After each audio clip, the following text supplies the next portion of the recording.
আমার বাসায় কাজ করে গেছে পিয়ন, সে এখন 400 কোটি টাকার মালিক। হেলিকপ্টার ছাড়া চলে না। সাবেক প্রধানমন্ত্রী শেখ হাসিনার ব্যক্তিগত সহকারী 400 কোটির সেই পিয়ন মোহাম্মদ জাহাঙ্গীর আলমের নানা অনিয়ম ও দুর্নীতির অনুসন্ধানে নেমেছে দুর্নীতি দমন কমিশন দুদক।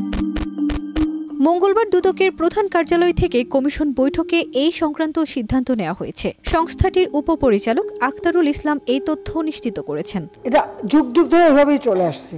হ্যাঁ, এর বিরুদ্ধে ব্যবস্থা নিলে হয়তো সেটা কিছুটা নিয়ন্ত্রণ করা যেতে পারে।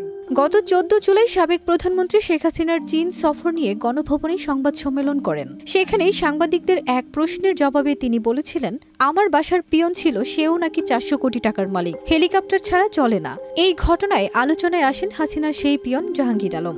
যখন আমি জানছি তাকে বাদ দিয়ে তার কার্ডটা সব সিজ করে সব আমার ব্যবস্থা আমি নিয়েছি। জাহাঙ্গীর আলমের গ্রামের লোকজন ও স্থানীয়দের সূত্রে জানা যায়, তিনি অর্থবিত্তের মালিক হতে শুরু করেন 2009 সালে আওয়ামী লীগ সরকার ক্ষমতায় আসার পর থেকে।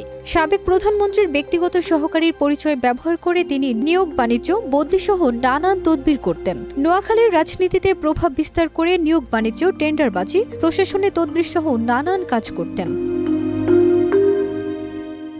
এছাড়া অনুসন্ধানে আরও জানা যায়, Mohammad Jahangir Alam AK real estate limited নামের একটি ডেভেলপার কোম্পানিরও মালিক। তার বিরুদ্ধে দুর্নীতির অভিযোগ অনুসন্ধান করছেন দুদকের একজন উপপরিচালক। বাংলাদেশ ফিনান্সিয়াল ইন্টেলিজেন্স ইউনিট এরই মধ্যে জাহাঙ্গীর আলম, তার স্ত্রী কামরুন নাহার এবং তাদের স্বার্থ সংশ্লিষ্ট প্রতিষ্ঠানগুলোর ব্যাংক হিসাব জব্দের নির্দেশ দিয়েছে। একই সঙ্গে তাদের হিসাব খোলার ফরম সহ যাবতীয় তথ্য পাঠাতে ব্যাংকগুলোকে নির্দেশ দেওয়া হয়েছে। চলতি বছর পুলিশের সাবেক আইজিপি বেনজির আহমেদ ও ছাগলকাণ্ডে আলোচিত এনবিআর সাবেক কর্মকর্তা মতিউর রহমান সহ দুর্নীতিবাজদের তথ্য একের পর এক ফাঁস হওয়ায় নিজেকে নিরাপদ রাখতে দেশ ছেড়ে যুক্তরাষ্ট্রে পাড়ি দেন জাহাঙ্গীর। বর্তমানে স্ত্রী সন্তান নিয়ে দেশটির ভার্জিনিয়ার অঙ্গরাজ্যে অবস্থান করছেন তিনি।